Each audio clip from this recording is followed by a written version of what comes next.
Vamos a hablar hoy de algo importante, como todas las cosas que tienen que ver con el reino, con el evangelio. Vamos a hablar de ocupa tu lugar. Va a ser el título de este mensaje. Amén. Ocupar nuestro lugar para la obra del ministerio. Esto obviamente está dirigido a discípulos. Tal vez hoy acá, si hay alguna cara nueva, no es hoy el día que va a ocupar ese lugar, no es el llamado hoy, pero sí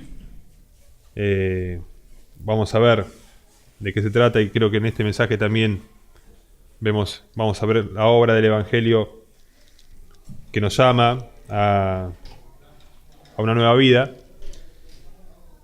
¿Qué significa ocupar nuestro lugar? Vamos a responder esa pregunta primero. Para explicarlo, para que lo podamos visualizar, nosotros en la vida todos tenemos un lugar que ocupar en la familia, en el matrimonio, en el trabajo, ¿verdad? Si vos vas a un trabajo, te dicen, bueno, tu lugar es ese, tu puesto de trabajo es ese, y en ese puesto de trabajo haces determinada tarea. Como padre en la familia, uno ocupa un lugar que no puede ocupar el hijo ni la madre, lo ocupa el padre. Así en todas las cosas. Bienvenido. Y de esta manera la iglesia de Jesucristo, los santos, congregados en el nombre de Jesús por el evangelio eterno, tienen un ministerio único en la tierra, un lugar único. No lo puede llevar adelante otra persona. No puede ir un creyente en Buda a predicar el evangelio, ni puede un creyente de Alá, ¿no? Nadie. ¿Quiénes pueden predicar el evangelio de Jesucristo? Cristiano. Los que son de Cristo. Por eso nos habla que en Romanos, Pablo, al comienzo de Romanos, se lo voy a leer, no quiero que lo busquen, pues una mínima lectura, dice que fuimos, en el 1:5 dice, y por quien recibimos la gracia y el apostolado para la obediencia a la fe en todas las naciones por amor de su nombre, entre los cuales están también ustedes llamados a ser de Jesucristo. Y a todos los que están en Roma, amados de Dios, llamados a ser santos, gracia y paz a ustedes de Dios, nuestro Padre y del Señor Jesucristo. Entonces ya nosotros somos llamados a ser de Jesucristo, somos la iglesia, somos los que han creído este mensaje.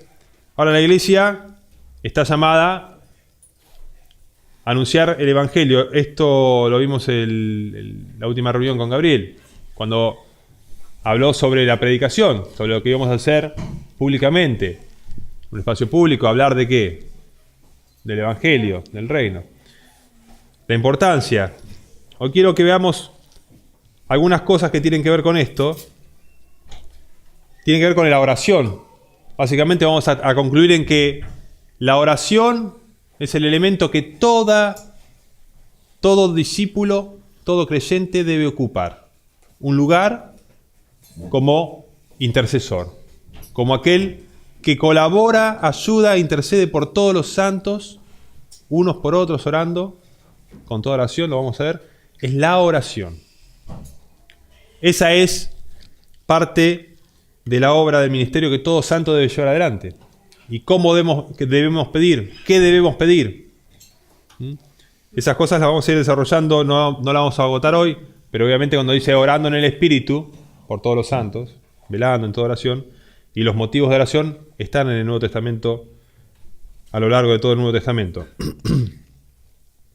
Vamos a leer primero Juan 14, el Evangelio de Juan, capítulo 14, versículos 13 y 14, 15 y dice, del 13 al 16 vamos a leer. Y después ahí mismo vamos a leer también Juan 16, 8 y 11. Pero comenzamos entonces, Juan 14, del 13 Juan 14 del 13 al 17. al 17. Y todo lo que pidiereis al Padre en mi nombre lo haré, para que el Padre sea glorificado en el Hijo. Si algo pidiereis en mi nombre, yo lo haré. Si me amáis, guardad mis mandamientos. Y yo rogaré al Padre y os daré otro consolador, para que esté con vosotros para siempre. El Espíritu de verdad, el cual el mundo no puede recibir porque no le ve ni le conoce, pero vosotros le conocéis, porque mora en vosotros y estará en vosotros. Acá que vemos al Señor dándonos la promesa, dice, y todo lo que pidieran al Padre en mi nombre, lo haré, para que el Padre sea glorificado en el Hijo. Si algo pidieran en mi nombre, yo lo haré. Si me aman, guarden mis mandamientos, y yo rogaré al Padre, y les será dado otro consolador para que esté con ustedes para siempre. El Espíritu de verdad, al cual el mundo no puede recibir, porque no le ve ni le conoce, pero ustedes le conocen, porque mora con ustedes y estará en ustedes. Ahora, teniendo esto en vista, damos vuelta a la página, vamos a Juan 16, 8 al 11, que habla de vuelta del Espíritu Santo, del Espíritu de verdad. Vamos a ver cuál es la obra del Espíritu Santo que nos es dado. Porque uno pregunta, somos salvos por la sangre de Cristo, ¿verdad? Eso es un término legal. Legalmente, aquel que confía en la palabra de Dios, que dice que todos los que confían, ¿no?, y confiesan a Jesucristo como Señor, son salvos. Ahora, el Espíritu Santo viene a hacer una obra. No el Espíritu Santo flotando, sino una obra en nosotros. Porque estará con ustedes y en ustedes, dice. Entonces, la obra del Espíritu Santo es por medio y a través de la iglesia. El Espíritu Santo vino a la tierra, a los creyentes, para que nosotros llevemos adelante la obra del ministerio, como dice Pablo a los Efesios, para que todos seamos edificados, cada santo, para la obra del ministerio. La obra del ministerio es el ministerio del Espíritu Santo. El Espíritu Santo es el que convence al mundo de pecado, justicia y juicio. ¿Para qué? Ahí está la reconciliación. Vamos a leer entonces ahora, justo que leímos lo anterior, como siguen 16 del 8 al 11. Gaby, ¿lees? Sí. 16 del 8 al 11. Sí. Y cuando Él venga, convencerá al mundo de pecado, de justicia y de juicio. De pecado, por cuanto no creen en mí. De justicia, por cuanto voy al Padre y no me verán más. Y de juicio, por cuanto el príncipe de este mundo ha sido ya juzgado. Hasta ahí. Cuando Él venga, el Espíritu Santo, es la promesa que ya estaba haciendo el Señor sobre el Espíritu que Él iba a enviar, convencerá al mundo de pecado, de justicia y de juicio. Tres cosas que tienen que ver con una cuestión legal. Por eso dice, la obediencia a la fe. Dice que Dios, habiendo pasado la ignorancia de los hombres en tantos tiempos, ahora manda en todo lugar que se arrepientan, por cuanto ha dado fe por medio de aquel varón que levantó de los muertos. Entonces, y va a juzgar al mundo por medio de él. Entonces, hay algo que es un aspecto legal. Decís, bueno, estos son los términos. Jesucristo murió por nuestros pecados y resucitó para nuestra justificación. Ahora, vamos a desgranar un poquito. Dice, de pecado por cuanto no creen en mí. ¿Verdad? O sea, ¿cuál es el pecado entonces? Hoy la ley religiosa no juega más. Ya la quitó de en medio. Dice, porque la ley por medio de Moisés fue dada. Los hombres tenían una ley que seguir. Ahora, cuando Jesucristo muere, dice que Él pagó por nuestros pecados, ¿verdad? Ahora, el pecado entonces contra el Padre es no recibir a su Hijo. No recibir su reconciliación. Eso es pecar contra Dios. Yo puedo cometer un montón de infracciones, un montón de errores. Pero cuando uno cree en Jesucristo, está obedeciendo a la fe del Evangelio. Está siendo reconciliado con Dios. Y dice que reciban al débil en la fe, no para contener sobre opiniones, porque ya Dios le ha recibido. Dios lo recibe. Entonces, ¿de qué te convence al mundo el Espíritu Santo? Dice, mira, tu religión no importa. Cualquiera sea tu religión, estás destituido de la gloria de Dios.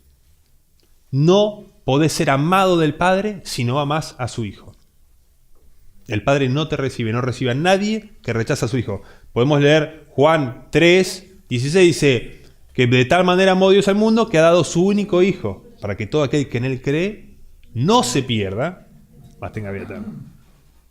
O sea, ¿y qué dice en Juan 3, a continuación, más tarde? El que rehúsa creer en el Hijo no verá la vida, sino que la ira de Dios está sobre él. El Espíritu Santo es el que te dice, este es el Cordero de Dios que quita el pecado del mundo. Este es. Dio testimonio Juan el Bautista cuando vino el Señor, dice, este es el Cordero de Dios que quita el pecado del mundo.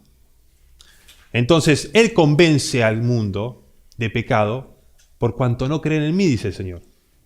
El que no cree en Jesucristo, el pecado está sobre sí mismo. Su condena pesa sobre su propia cabeza. No puede ser limpiado por la sangre del Cordero, no puede recibir los méritos, la justificación, que es un hecho, un acto legal de Dios por el cual todo aquel que en Él cree no se perderá. Amén. Dios le dará vida eterna.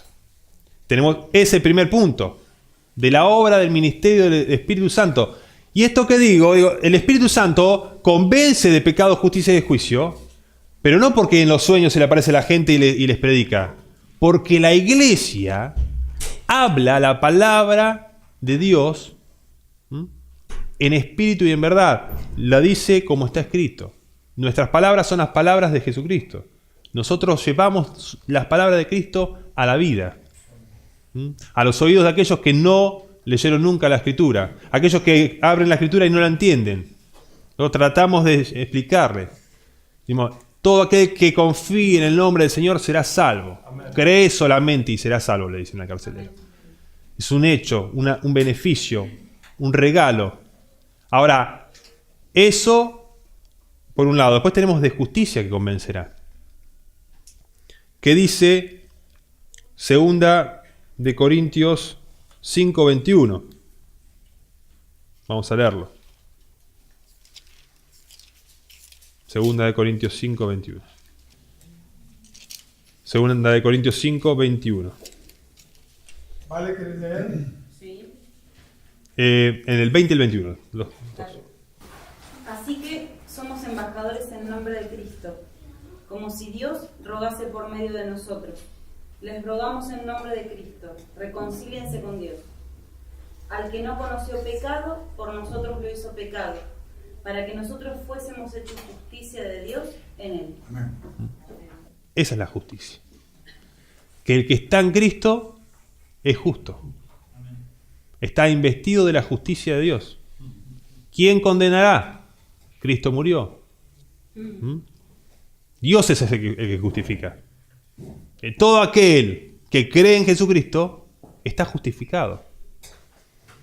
¿Está justificado para vivir como quiera? No.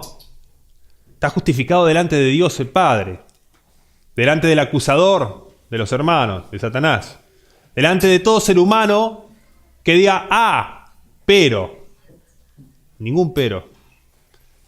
Ha puesto a todos bajo pecado para que nadie se jacte en su presencia. Entonces nosotros somos convencidos, tenemos la seguridad dada por Dios, por medio de su palabra, confirmada por el Espíritu Santo, de que somos justos delante de Él. Tenemos acceso a su presencia, dice, por medio de Jesucristo, por medio de un mismo Espíritu al Padre, tenemos acceso. No podría ser posible que ninguno de nosotros jamás se pudiera presentar ante el trono de la gracia, ante el trono mismo de Dios, acercándonos a Dios, a su presencia, teniendo entrada, como dice en Hebreos, al lugar santísimo. Nosotros, con nuestros pecados cotidianos, no podríamos ni acercarnos a mucha distancia tendríamos que estar. Sin embargo, por esta justicia de Dios con la que nosotros estamos investidos, legalmente justificados, podemos entrar al lugar santísimo. Los que quieran estudienlo en Hebreos, la cuestión del lugar santísimo, porque podía entrar una sola vez al año el sumo sacerdote. Y no sin antes haber sacrificado, llevar la sangre, ¿no?, para el perdón de los pecados. Entonces, acá ya tenemos esta justicia que Dios nos ha dado a nosotros. Y después dice, y de juicio. Comenzará. Fíjense que esto de Corintios que leemos, está el ministerio acá, ¿no? Un poquito antes dice, les leo del 17.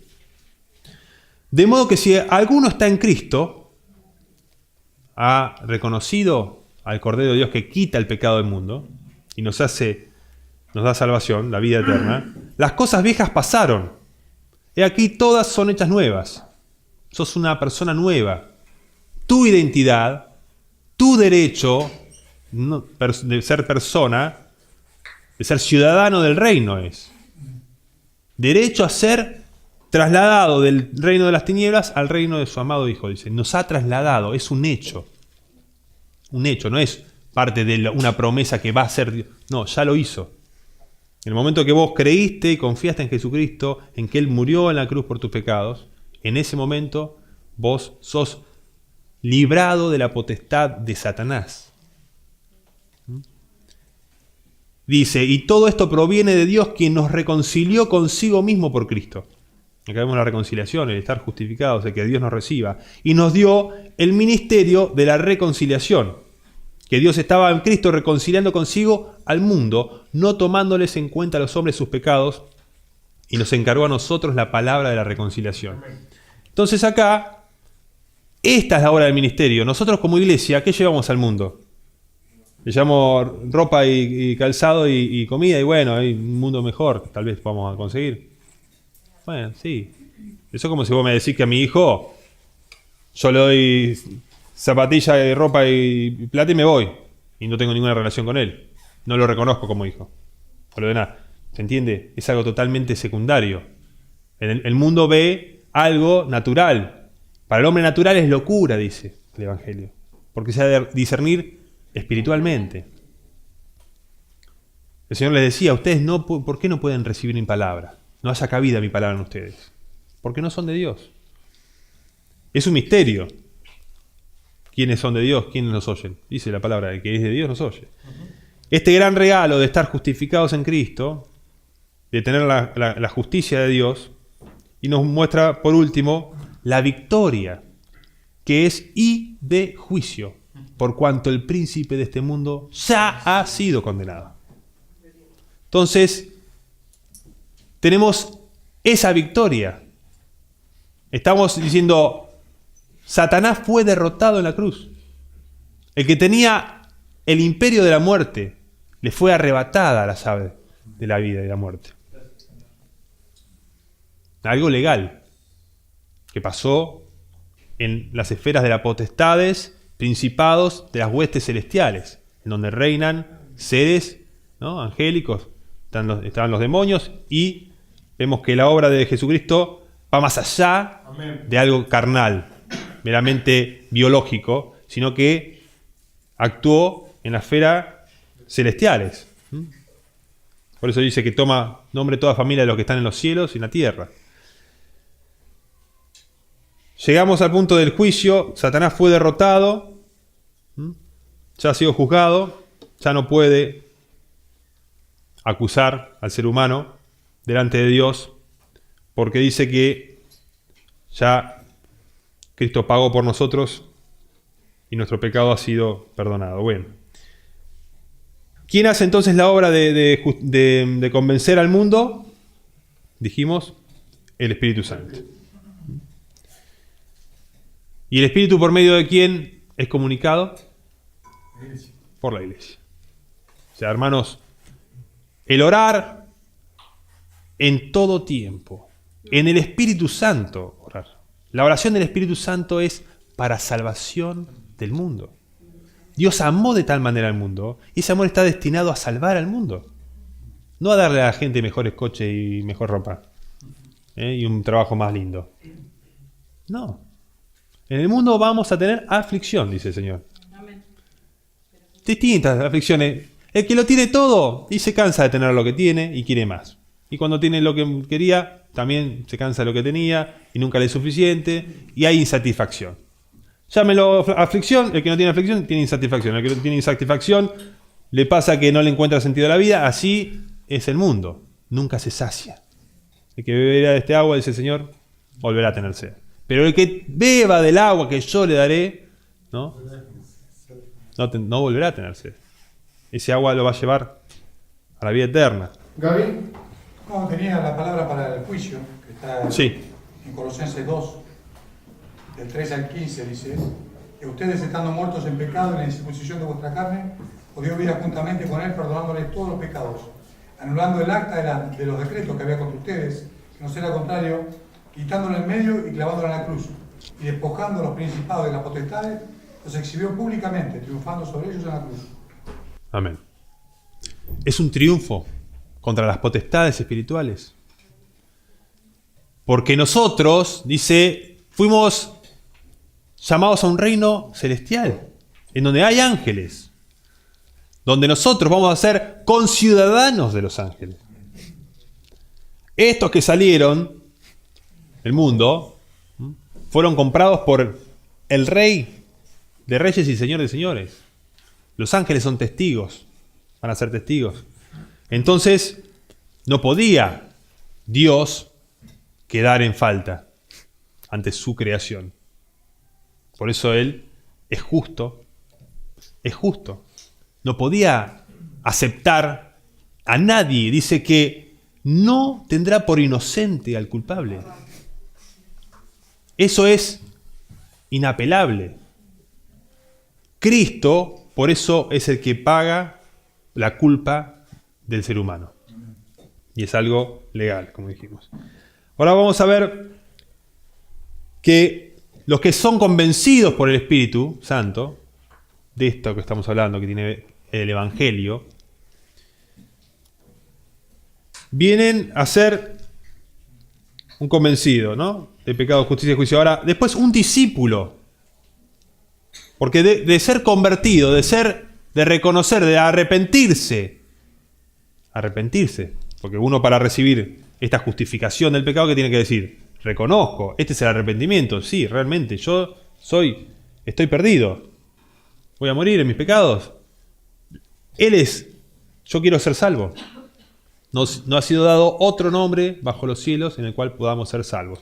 Esa es la predicación de los apóstoles, de los discípulos, desde la primera hora. Entonces un discípulo viene a ser uno que trabaja para que haya nuevos convertidos. Yo recibo y después crezco, un niño crece en la familia y un niño llega a ser padre de una nueva familia, ¿verdad? Entonces todavía tenemos un proceso. Ahora, el nuevo discípulo uno es llamado por la predicación. Llamados por la predicación. Convertidos, convencidos por el Espíritu Santo. Y después, llamados a tomar nuestro lugar en la obra del ministerio. Ya no sos niño, ya sos un creyente maduro. Tenés que trabajar. Ya recibiste la leche espiritual no adulterada para por ella crecer para salvación. Ya hoy, después de ese proceso, por eso al comienzo dije que esto era más para la iglesia, ya no es, bueno, tengo necesidades, no, tus necesidades ya no son ninguna prioridad. Ya no es que Dios te dé un trabajo, ya ahora tenés ese trabajo, tenés que ocupar tu lugar en la iglesia. Ahora vamos a leer, por eso en Hechos, en el 6, Hechos capítulo 6, vamos a leer. Después también en Corintios, vamos a volver a Hechos. Cómo la importancia de la oración y la palabra. Y no es nada más la oración y la palabra? Es el Espíritu Santo viniendo a través de la oración y la palabra. Porque el Señor dice, y yo pediré al Padre, ¿no? Y todo lo que pidan en mi nombre, yo lo haré. El Espíritu Santo obra. Hechos 6, versículo 4, el 4 y el 7 vamos a leer. Dos versículos salteados. Y nosotros persistiremos en la oración y en el ministerio de la palabra. Agradó la propuesta a toda la multitud. Y el 7. Sí. Y el 7, Sí. no el 7. Perdón. Y crecía la palabra del Señor y el número de los discípulos se multiplicaba grandemente en Jerusalén. También muchos de los sacerdotes obedecían a la fe. Obedecían a la fe. Amén. Entonces acá vemos un ministerio. Nosotros persistiremos en la oración y en el ministerio de la palabra. Sabemos el lugar principal que tiene la oración y la palabra. No es que, bueno, hagamos todo menos eso. Vamos a ocuparnos de todo menos la oración. Muchas veces la iglesia desatiende eso. Y es al revés, es decir, levántate ya para orar y después arrancar el día. Orar y encargarte de la palabra. Después dice, y crecía la palabra del Señor. Fíjense este ministerio, y crecía. Pero había un motor moviendo, que era orando en el Espíritu, porque en Hechos, si recuerdan, hay un pasaje que hay una mujer que estaba escuchando y el Espíritu Santo abrió su corazón para que entendiera la palabra, para que recibiera la palabra. Esto no es meramente racional, esto es que realmente el Espíritu Santo abra tu entendimiento, te alumbre los ojos de tu mente, de tu corazón. Por eso es una obra que dice, uno planta, uno siembra, el otro riega, pero el crecimiento lo da Dios. La vida viene de lo alto. Cuando el Señor dice que no nació del Espíritu, de lo alto, no puede entrar al reino. Entonces nosotros como iglesia tenemos que orar para que eso ocurra. Orar para que Dios dé el crecimiento.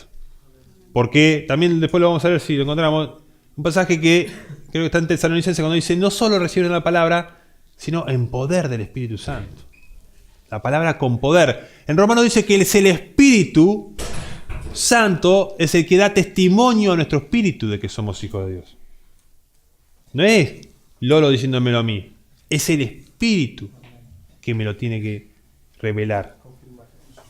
Cuando leíamos la otra vez que decíamos, cuando no ardía nuestro corazón, cuando nos abría las Escrituras. ¿Quién les abría las Escrituras? El Señor Jesucristo. Porque estaba con ellos, todavía no había venido el Espíritu. Pero el Señor dice, cuando yo me vaya, lo enviaré. Y Él estará con ustedes, porque mora con ustedes. Y estará en ustedes. Él se identifica completamente con el Espíritu. Tomará de lo que es mío y se los hará saber. Él nos revela al Padre, Él nos revela al Hijo. El misterio del Padre y del Hijo.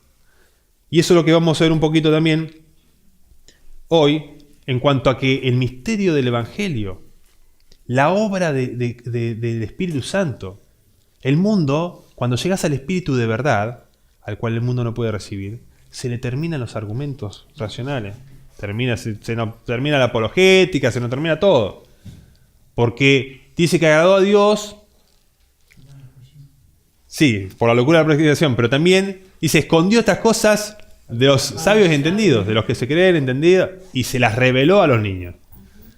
Entonces esa revelación, esa convicción, esa seguridad, ese testimonio del Espíritu dado a nuestro espíritu, no es algo que vos no lo puedas armar psicológicamente. En Hechos mismos, vamos a leer 2 Corintios 1, 21 y 22, y Hechos, también si quieren buscarlo, lo leemos rapidito, Hechos 11, del 15 al 17. 2 Corintios 1, 21 y 22. ¿Lo tenés, Gaby? Sí, dale. Y el que nos confirma con ustedes en Cristo y el que nos ungió es Dios, el cual también nos ha sellado y nos ha dado las arras del Espíritu en nuestros corazones. Amén. El que nos confirma en Cristo a todos los creyentes es Dios, quien nos da el Espíritu Santo. En nuestros corazones. Es algo íntimo. Entonces esa obra nos confirma en la fe. Y es algo que tiene que estar presente para tener la vida que viene de lo alto, del nuevo nacimiento. Un nuevo nacimiento es a una nueva vida, ¿se entiende, no? Si uno nace de nuevo, tiene una nueva vida. Una vida que es espiritual. Ya no es carnal. Ya no tiene nada que ver con lo que vos hiciste o dejaste de hacer durante tu vida. Ni siquiera con lo que haces cotidianamente como un mero ser humano, como cualquier hijo del vecino. Acá estamos hablando de que tu obra, tu llamado, el lugar que ocupa la iglesia y cada hijo de Dios, es a vivir como Jesucristo vivió. Para ocuparse de los negocios de su Padre. Para interceder delante de otros y por otros. Leemos en Hechos 11, del 15 al 17, y acá vemos también, noten que el Espíritu Santo está convenciendo al mundo de pecado, justicia y de juicio, confirmando a los creyentes, ¿no?, que estamos en Cristo.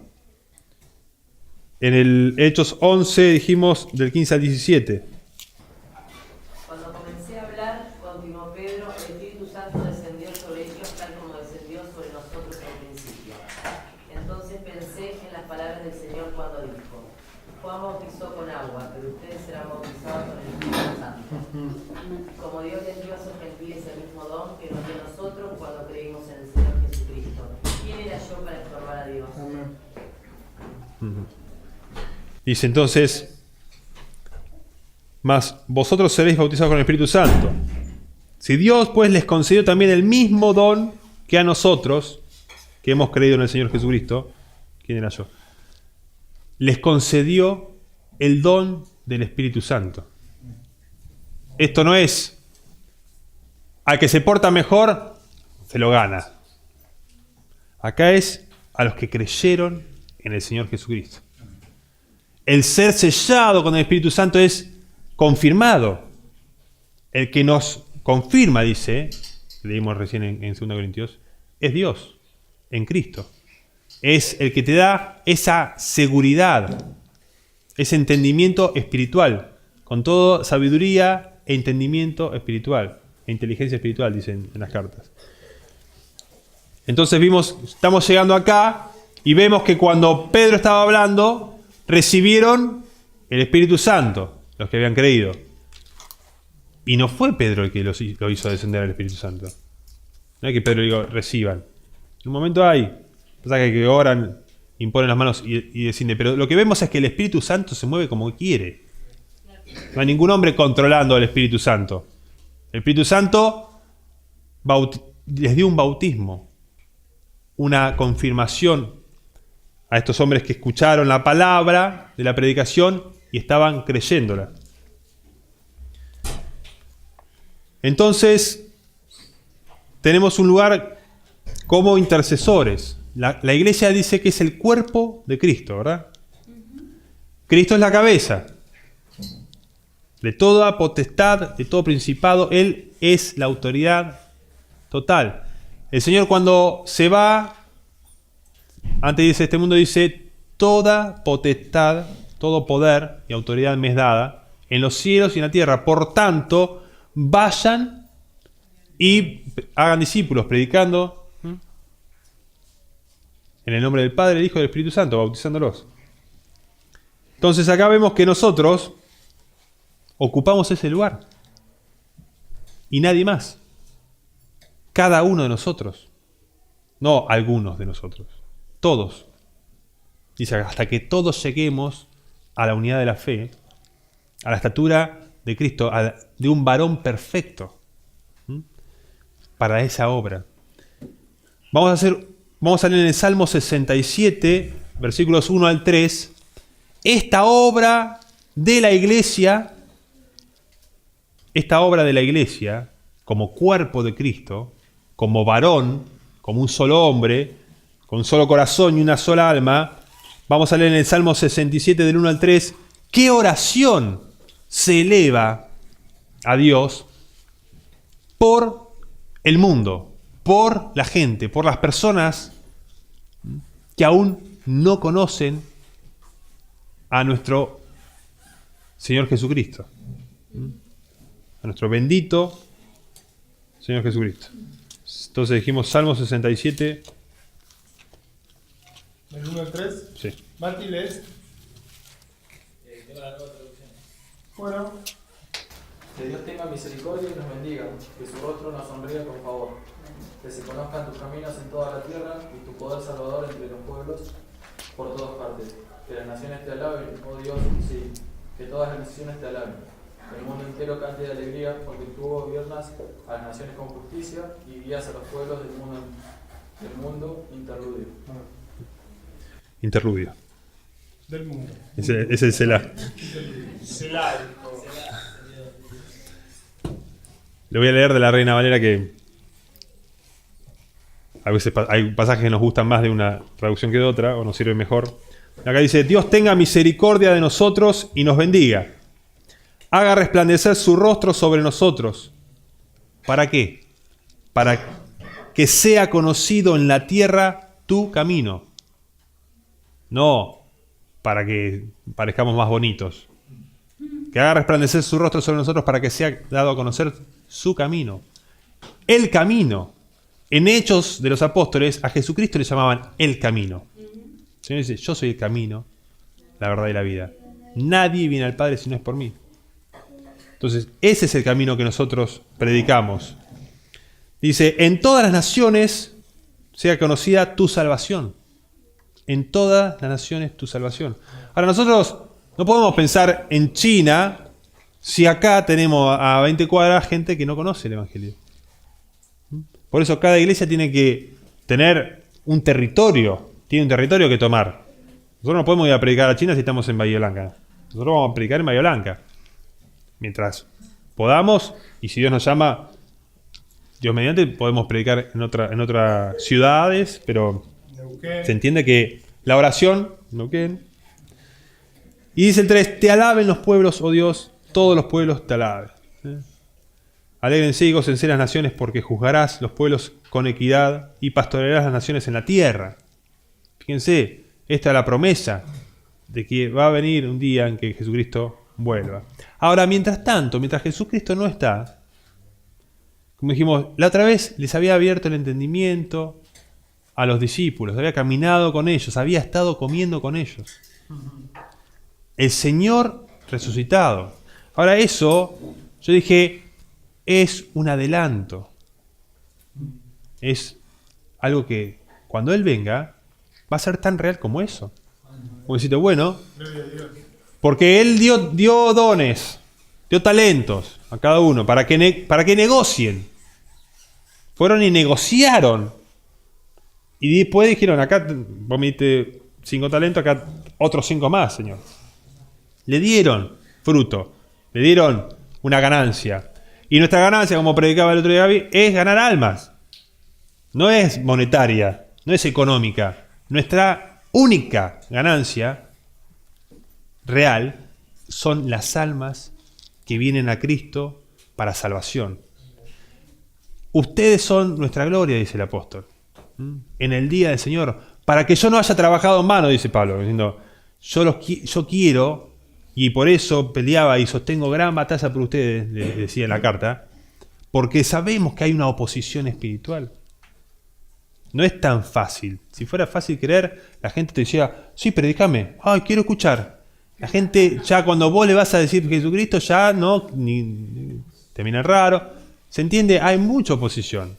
O, no, pero yo soy de la secta de testigos. Entonces ya, salimos al cruce. ¿A quién sirven los que no sirven a Cristo? El que no es conmigo es contra mí, dice el Señor. Así de corta. El que no es conmigo es contra mí. El que no recoge, desparrama. Entonces nosotros somos, dice, como dice Pablo, colaboradores de Dios. Dice, y le decimos, reconcíliense con Dios. Tenemos el ejemplo de Abraham, que dice que en ti serán benditas las naciones. La bendición en uno. Era el prototipo, en Cristo van a ser benditos todos. Y nosotros somos los que lo anuncian. Vamos a ir terminando con Colosenses 2.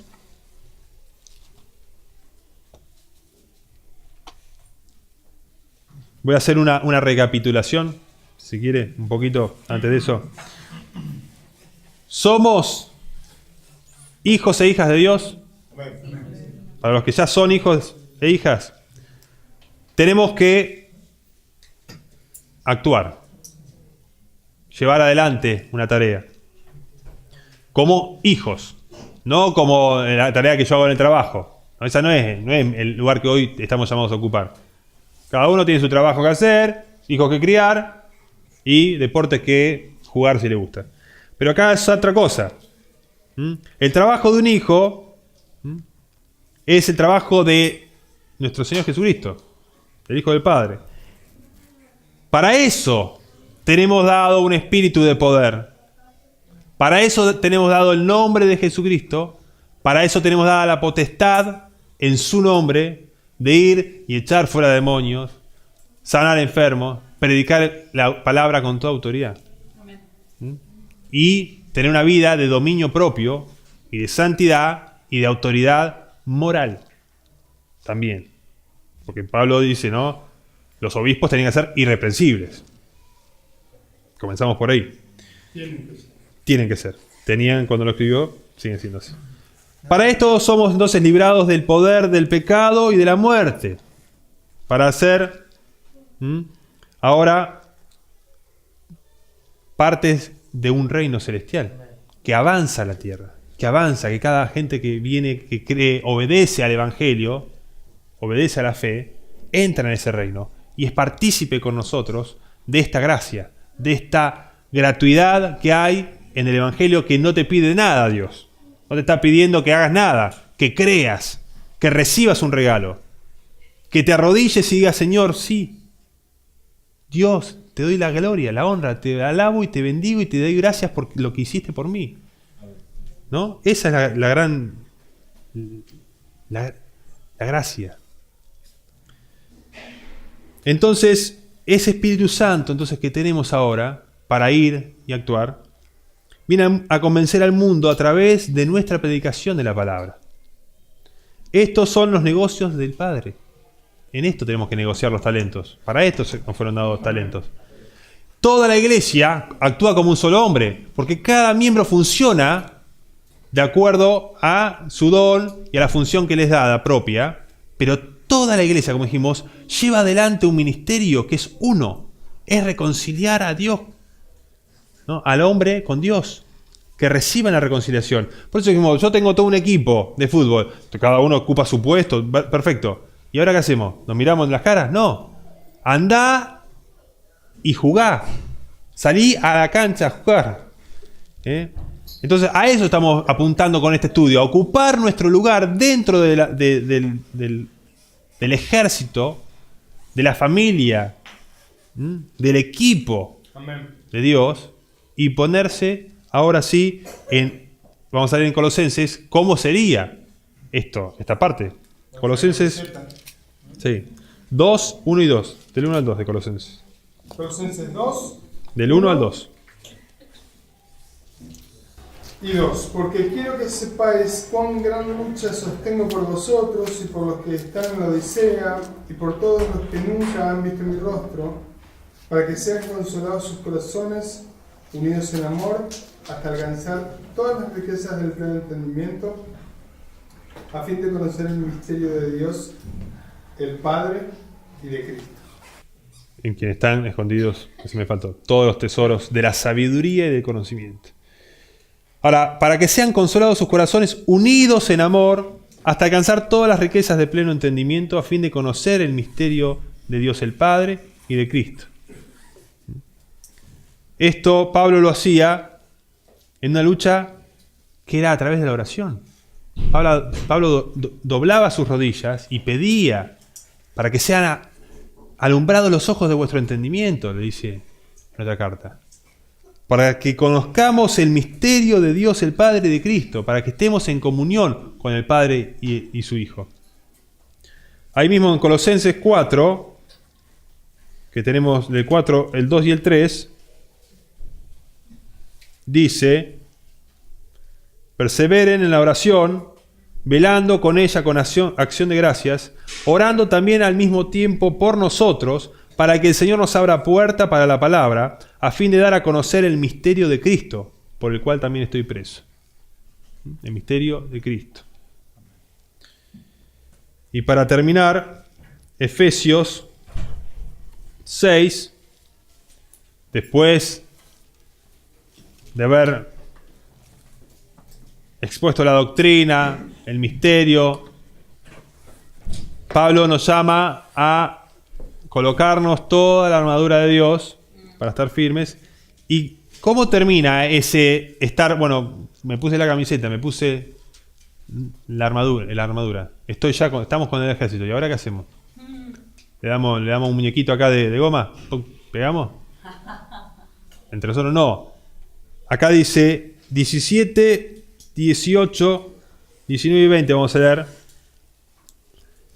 Porque acá está la obra específica, que como iglesia tenemos que llevar adelante. Si nos importa que otros sean salvos, tenemos que tener esto en mente. Amén. Si nos importa que la iglesia crezca, no en número, sino en poder, en Espíritu Santo, en amor, en gracia y en fe, si nos importa eso, tenemos que tener esto presente. Amén. Orar por esto. Para mí, una iglesia de 2.000 personas, 500.000 personas, me da lo mismo si son todos incrédulos. Podés juntarlo porque le pasaron una buena pantalla por televisión y también juntar. El mundo junta, cualquier templo junta gente. Nosotros predicamos a Cristo, a Él crucificado, el arrepentimiento, el llamado a servir a Dios en espíritu y en verdad, a ser verdaderos adoradores, a esperar su regreso y a trabajar para recibir recompensa. Entonces, todas esas cosas requieren esfuerzo, requieren atención, diligencia. No estamos para, bueno, a ver qué me toca, qué favor me va a hacer Dios hoy. Vamos a la iglesia a ver si escuchamos un poco el avance. Tal. No, tenemos que realmente salir de la niñez. Esto es un llamado a ocupar el lugar, a decir, bueno, loco, ponete los pantalones, como se diría. Ponete los pantalones. ¿Qué es ponete los pantalones? Tomá autoridad.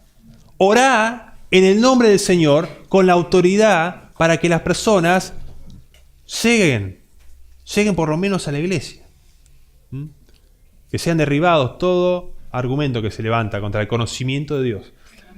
Para terminar, entonces leímos 17 al 20, Lolo. Pónganse la salvación como casco y tomen la espada del Espíritu, la cual es la palabra de Dios. Oren en el Espíritu en todo momento y en toda ocasión. Manténganse alerta y sean persistentes en sus oraciones por todos los creyentes en todas partes. Y oren también por mí.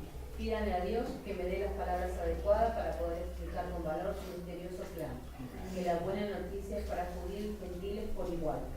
Ahora estoy encadenado, pero sigo predicando este mensaje como embajador de Dios. Así que piden en oración que yo siga hablando de él con valentía, como debo hacerlo. Amén. Gracias. Amén. Con la espada del Espíritu, orando en todo tiempo en el Espíritu Santo. Tiene que estar presente el Espíritu Santo. Tiene que estar presente la convicción del Espíritu cuando oro. La concentración de lo que estoy pidiendo. ¿Qué estamos pidiendo? Para que la palabra sea dada a conocer y el misterio del Evangelio, del plan de Dios a través de la iglesia, sea expandido y creído. Después, ¿quién va a creer, quién no va a creer? Nosotros no sabemos. Pero dice que creían todos los que estaban ordenados para vida eterna. Así que, hermanos, tenemos que orar. Cada uno de nosotros tenemos que ponernos a orar, a interceder y a pedir por estas cosas. Oremos por esto y oremos para que sigamos con la obra que hicimos el domingo, que fue llegar a otras personas que nunca van a ir a un templo, a escuchar algo, Y como dijo Gabriel, aunque sea un alma, con eso estamos satisfechos. Salvar un alma. Ya eso, y eso es lo que tenemos que orar. Porque la oración es lo que les va a dar poder a esas salidas, para que cuando vayamos, Dios esté ahí ya ungiéndonos y dándonos poder para hablar. Amén. Dios lo bendiga. Amén, Señor.